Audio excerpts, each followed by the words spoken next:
Hi guys!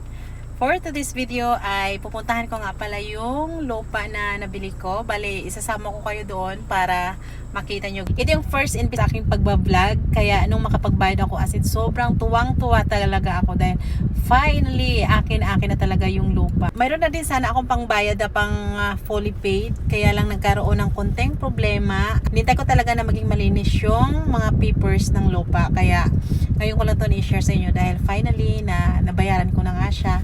Dahil ayaw kong i-share noon na hindi ko pa siya nababayaran.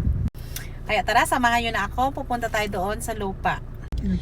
So ngayon pupunta na tayo doon guys. On the way. Malapit lang naman ito dito sa bahay.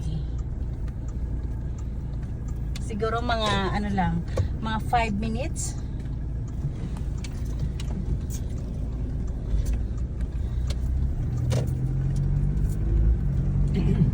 Ito yung highway guys. At papasok kami dito sa loob.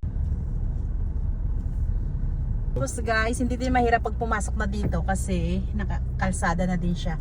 Noon hindi siya kalsada pero ngayon nakakalsada na pala siya.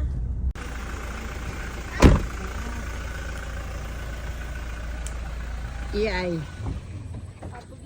Bali, ito na yung lupa ko guys. Ito yung madamo. Bali, pahaba nga siya. So, ito ay 300 square meter. Chinek ko na kung alin yung una kong gagawin. Kasi soon ay papalagyan ko na to ng bakod. Medyo magastusan nga ako nito sa una. Kasi kailangan ko talaga patambakan ng lupa para mag-level sa kalsada. Nung last na punta ko kasi dito, hindi pa nakakalsada yung daanan. Kaya medyo level siya. Pero ngayon dahil nakakalsada na, kaya medyo bumaba yung lupa. Ang akala ko noon ay maliit lang yung magagastos ko dito sa pagpatambak ng lupa. Pero ngayon dahil nakakalsada na ngayon ay ito medyo bumaba. Hindi ko pa naman ito natatapos noon bayaran ay mayroon ako ditong plano para dito. Pero hindi ko muna i-share sa inyo guys kasi hindi pa naman nasisimulan. Saka na pag nasimulan na mayroon na nakatayo. Char. Hanggang ngayon hindi ko pa rin malubos maisip na sa aking pagiging content creator ay makakabili ako ng lupa. Kaya thank you Lord talaga sa lahat ng mga blessing na binibigay mo sa amin. Dahil hindi pa na magagawa yung plano ko para dito. So ang gagawin ko nga pala muna dito guys, pagkatapos mabakuran ang buong lupa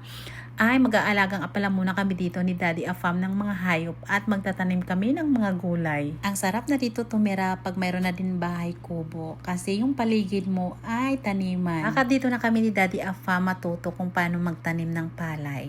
Kaya nakaka-exciting talaga, char. At iba na din ang mga gusto mo pag ikaw ay nagkakaedad. Gusto mo yung mga ganitong lugar, tahimik, at magandang mga tanawin. For sure, ang ganda talaga dito sa umaga at ganito pag hapon na.